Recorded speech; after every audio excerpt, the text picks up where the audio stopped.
안녕하십니까. 시우비체 서진우입니다.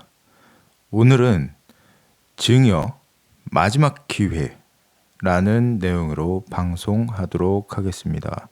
부제목은 1년 기다리지 말자.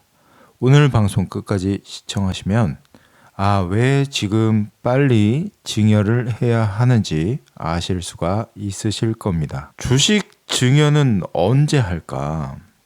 지금 하는 게 좋으냐 아니면 나중에 하는 게 좋으냐 여러 가지를 살펴볼 수가 있겠죠. 그런데 지금 해야 하는 상황에 계신 대표님들이 계실 수가 있고 아니면 주가 조정을 한 다음에 나중에 주식을 증여해야 하는 분들이 계시겠죠.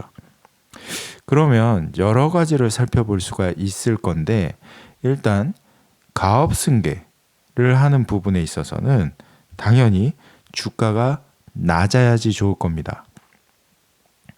혹은 내가 어떤 투자자의 주식을 가져오거나 차명 주식이 있는 경우에는 또 낮아야 좋은 거죠. 그럼 반대로 높아야 좋은 상황인 건 언제가 있을까요? 네, 바로 내가 투자금을 회수하는 분들 입장에서는 주가가 높아야지 좋은 거죠. 그러면 대표님들 기준으로 세 가지 지금 말씀드렸어요. 가업에 대한 부분, 그리고 투자자의 주식, 그리고 차명, 요거를 회수하는 부분 말씀드렸고, 반대로 투자금을 회수하는 이런 상황에서는 높다라고 말씀을 드리는 거예요.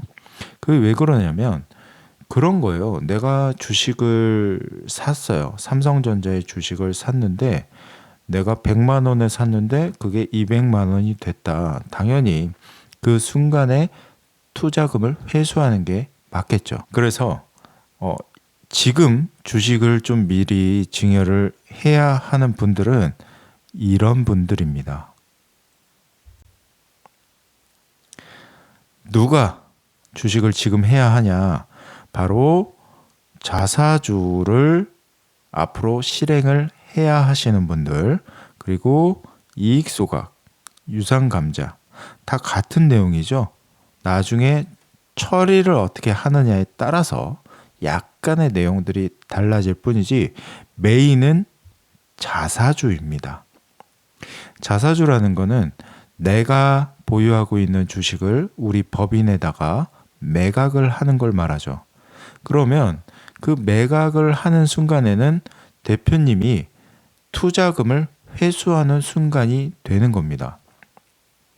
그런데 지금 왜 이거 자사주를 하게 되면 왜 지금 증여를 해야 하지? 이렇게 생각하시는 분들이 계실 수도 있으시겠죠. 그럼 한번 볼게요. 비상장 주식의 평가 방법에 대해서는 제 방송에서도 제가 자세하게 다루었고 여타 방송을 보시더라도 주식가치 평가가 어떻게 이루어지는지 아실 수가 있으신데요. 이거는 주식가치 평가라는 것 자체가 그냥 마음대로 평가를 하는 게 아니고 상속세 및 증여세법 시행령 제54조의 비상장 주식의 평가라는 법에서 평가하는 방법이 정해져 있는 겁니다. 그래서 손익가치와 순자산가치를 각각 3과 2의 비율로 가중평균한 금액으로 계산을 한다. 물론 부동산 과다보유 법인이 평가 방법이 조금 다르고 그리고 부동산 80% 이상 가지고 있는 법인이나 주식을 80% 이상 보유하고 있는 법인들 같은 경우에는 평가 방법이 약간씩은 다릅니다. 하지만 특별하게 내가 주식가치 조절을 하지 않고 우리 법인에서 남는 이익이 일정하다라고 봤을 때는 주식가치 자체는 계속적으로 상승 곡선을 그리는 게 정상적인 겁니다. 그러면 이렇게 주식가치 평가 방법이 정해져 있는데 왜 지금 증여를 해야 돼? 라고 또 생각을 하시겠죠. 자, 제가 계정세법에서 말씀드렸던 내용을 오늘 다시 한번 가지고 왔어요. 왜 지금 하라고 하냐? 바로 요것 때문이에요. 아직은 개정 아니죠. 그런데 지금 여야가 계속 싸우고 있어요. 예산 삭감도 하고 금투법을 폐지를 하네. 그리고 뭐 이걸 동의를 하네. 아니면 이거는 안 된다. 상속세는 인하해선 안 되고 이런 것들을 계속 싸우고 있단 말이에요. 그럼 이제 12월 달 정도가 되면 이게 결정이 되는데 요거는 제가 지난 방송에서도 말씀드렸던 것처럼 바뀔 가능성이 굉장히 높다라는 거예요. 굉장히 높다. 왜? 이게 예전부터 법안이 나와 있던 거예요. 그래서 시행이 되냐 안 되냐 그러다가 매해 마지막에 이렇게 시행이 안 되게 됐는데 이제는 이걸 시행할 때가 된 것 같아요. 그래서 2025년에는 시행이 되지 않을까라고 생각을 합니다. 이 내용이 우리가 배우자에게 증여를 하게 되면 이 증여를 한 이후에 보통은 바로 자사주를 하거나 아니면 이익 소각을 하거나 유상감자를 하거나 여러 가지 행위들을 했었는데 이걸 너무 많이 활용을 하다 보니까 뭐 개정 이유는 그렇죠. 조세 회피라고 하는데 내가 세금 낼 거는 어떤 방식으로 세금을 낼 건지 결정할 수 있는 권리가 있는 거예요. 조세 회피가 아닙니다. 엄격하게 말하면. 그런데 부동산 같은 경우에는 이제 이렇게 되죠. 부동산은 증여 후 5년 이후 매각을 하게 되면 내가 취득한 금액을 인정을 해주죠. 그러니까 내가 10억짜리 부동산을 배우자에게 줬다. 그럼 배우자가 그걸 5년 후에 10억에 팔았다. 그러면 양도 차익이 없으니까 양도세를 내지 않는 거예요. 이런 개념이죠. 그런데 이게 5년에서 10년으로 법이 개정이 됐죠. 네, 이렇게 되니까 이 부동산에 대한 증여 이슈 자체가 굉장히 많이 줄었어요.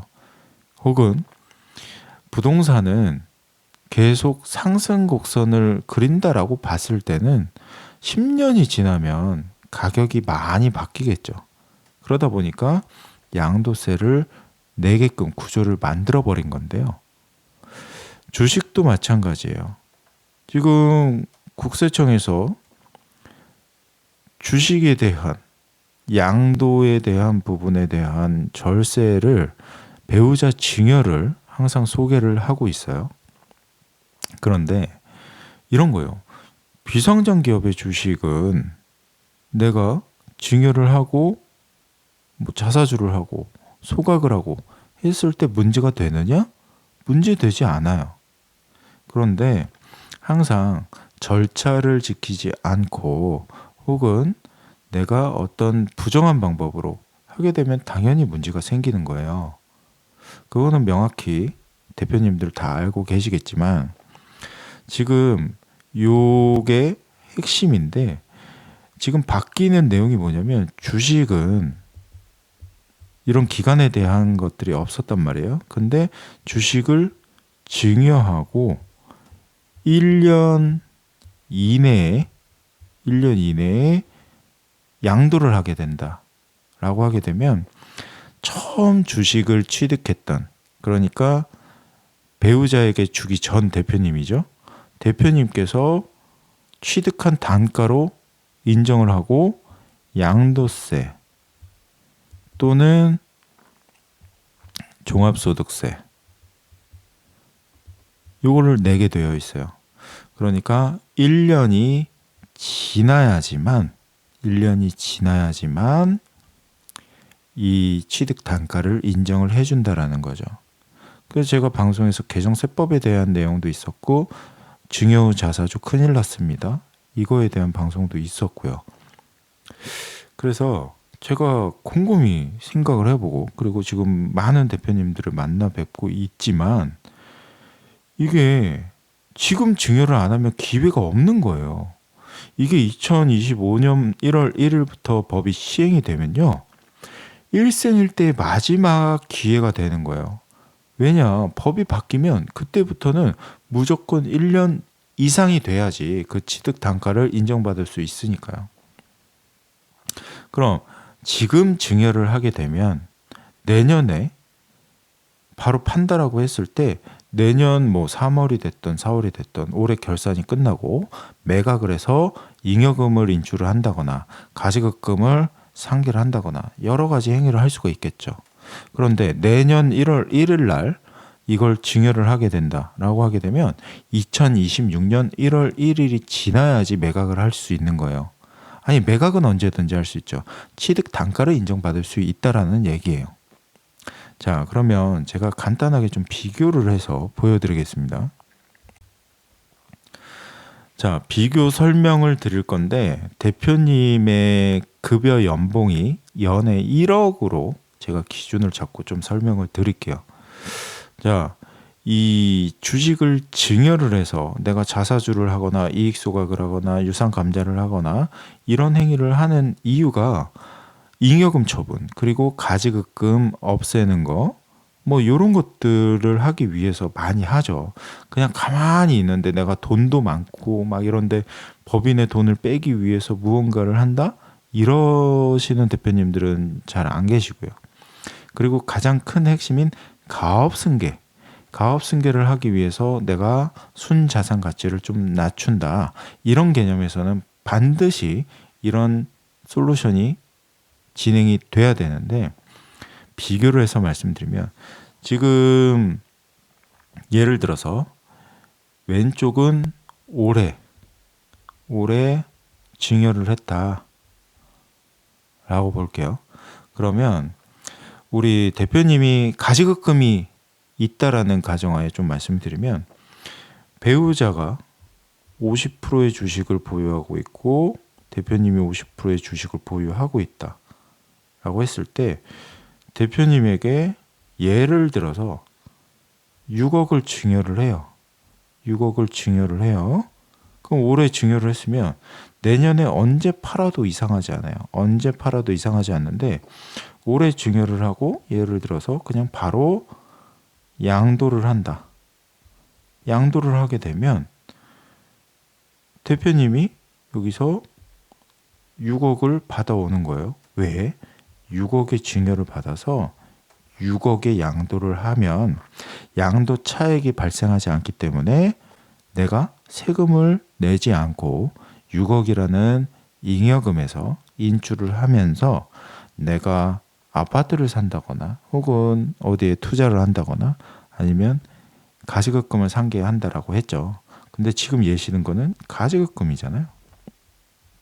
가시급금을 상계하는 거가 가장 좋은 솔루션인 게 뭐냐면 법인에서 6억이라는 자금을 인출하지 않고 그냥 가시급금하고 상계 처리를 할 수가 있는 거예요. 그러니까 현금의 이동이 없이 내가 받아야 될 돈이 있는데 받더니 갚아야 될 돈이 있더라. 그래서 이렇게 상계 처리를 할 수가 있는 거죠. 그러면 오른쪽은 25년 1월 1일 날 증여를 했다라고 가정을 해보겠습니다. 그러면 배우자분께서 증여를 해요. 6억을 1월 1일 날 증여를 했어요. 그러면 대표님께서는 이 취득 단가를 인정을 받으려면 언제 팔아야 되죠? 그냥 만 1년이 지나고 판다라고 하고 26년 1월 2일 날 판다. 그러면 이렇게 1년이 기다려야 되는 거거든요. 1년을 기다려야 되는데 여기서 어떤 문제가 발생을 하냐면 내가 법인으로 운영하는데 순이익이 계속 매년 비슷하다라고 봤을 때 주식 가치가 조금씩 상승한다라고 말씀을 드렸잖아요. 그러면 이렇게 한번 볼게요. 내가 받은 주식이 6억인데 내가 나중에 팔려고 봤더니 요게 8억이 됐다. 그러면 당연히 8억에 팔고 8억에 자금을 받겠죠. 그러면 여기서 이제 문제가 발생하는 게 뭐냐면 요런 거예요. 자, 내가 6억에 받아서 8억에 팔게 되니까 차액 자체가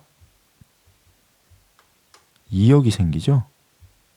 자, 그러면 2억이라는 차액이라고 봤을 때 여기서 자사주를 하게 되면 지방세 포함해서 22%의 세금을 내게 되죠. 무슨 세금? 양도세. 이걸 내게 되고 증권거래세까지 내게 되죠. 양도세 22%니까 차액이 2억이잖아요. 그럼 얼마죠? 4,400만 원. 이렇게 세금을 내야 되는 거예요. 그런데 내가 자사주가 아니고 또 간혹 그렇게 실수 아닌 뭐 전략이 될 수도 있겠지만 그냥 이익 소각을 했다. 혹은 유상 감자를 했다. 라고 봤을 때 요 두 가지는 세금 자체가 양도가 아니고 어떤 거냐면 배당으로 바뀝니다. 어떤 배당? 의제 배당. 세금이 이렇게 바뀌어요. 그러면 내가 2억에 배당을 받은 것과 같은 상황이 벌어지는 거예요.